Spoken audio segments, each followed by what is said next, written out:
বেসরকারি খাদ্য প্রস্তুতকারী কারখানায় আগুন, ঘটনাকে ঘিরে ব্যাপক চাঞ্চল্য জামুরিয়া থানার অন্তর্গত বেলবাদ কলিয়ারি সংলগ্ন এলাকায়। ঘটনায় আগুন ছড়িয়ে পড়ে এলাকার মধ্যে। খবর পেয়ে ঘটনাস্থলে পৌঁছায় দমকলের 2টি ইঞ্জিন। বেসরকারি কারখানা কর্তৃপক্ষের অভিযোগ, তাদের কারখানায় আবর্জনা স্তূপ থেকেই আগুন লাগে। পরে আগুন ছড়িয়ে পড়ে এলাকার মধ্যে। এই ঘটনায় উত্তেজিত হয়ে কয়েকজন এলাকাবাসী তাদের কারখানার ভেতরে আটকে রেখে ভাঙচুর চালায়। यहाँ पे क्या हुआ था, कुछ पावर शॉर्ट सर्किट हुआ था, उसके कारण कुछ प्लास्टिक का मटेरियल था वो जलने शुरू हो गया था।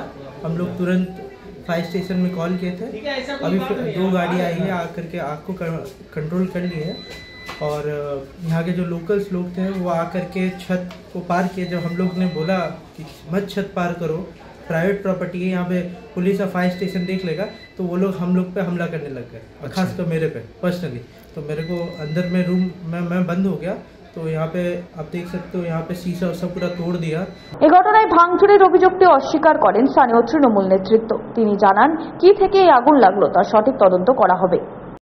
কপসি এরিয়া যখন বলছেন তখন তো আমার কিছু বলার না, কিন্তু অঞ্জলি ফুড বলে তো আতরি ফুড বলে একটা আছে আমাদের সিঙ্গারান মোড়ে।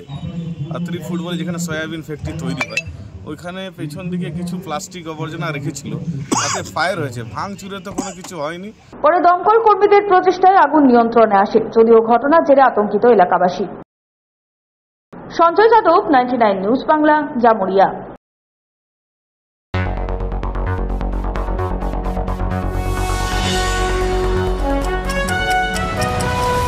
আপনারা দেখছেন 99 নিউজ বাংলা।